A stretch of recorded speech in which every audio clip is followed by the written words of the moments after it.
Well, let's talk to Pietro Stefanini about this. He's a tutor in politics at the University of Edinburgh and is joining us live from there. Thank you for your time. When humanitarian aid becomes a site of mass death, as we've seen with GHF, can we still call it humanitarian? Thank you for having me.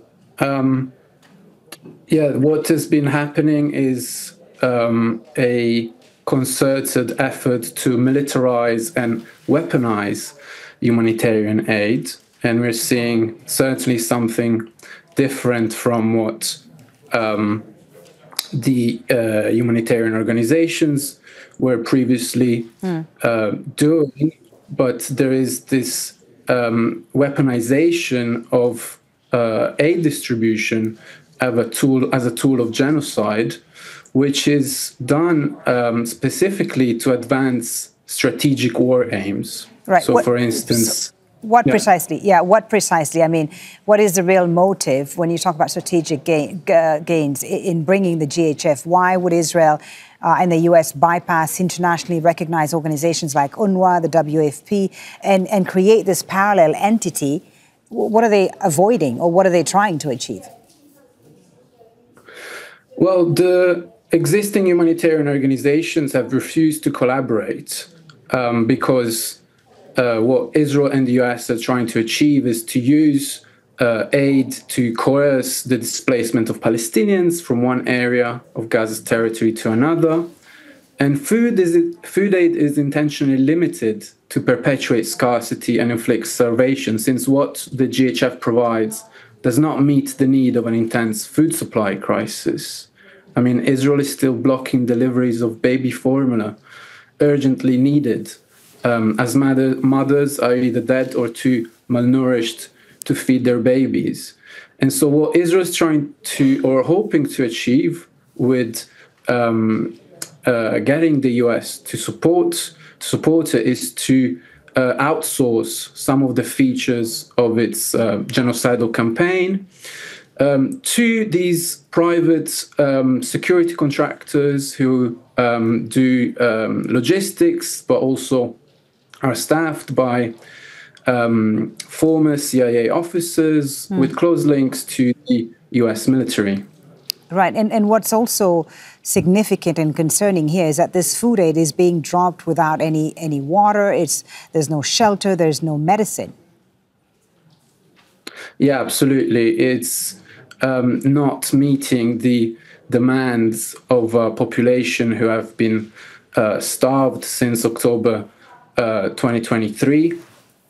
And it is enforcing or institutionalizing starvation by, as I said, not providing enough needs, enough food supply to meet the needs of the population, but is instead using the promise of food as bait to lure civilians towards the aid distribution hubs, which are mostly in the south, with one near the Netzarim corridor. Right.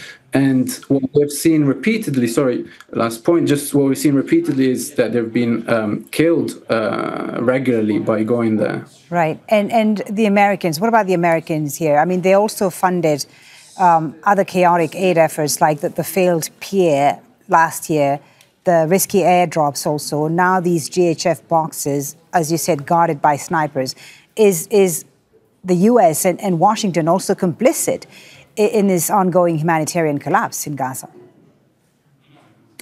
Yes, they're complicit. I would say even more, they're active participants in the genocidal war. And the GHF is only the latest initiative that we've seen the US and Israel collaborate in terms of creating a new system a new parallel system for the delivery of humanitarian aid and for governance.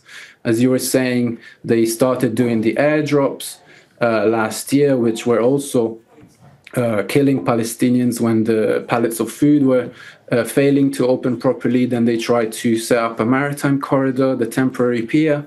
But all these initiatives in which the Israeli military, but also private logistic companies were involved with, have coincided with an escalation in Israel's military campaign.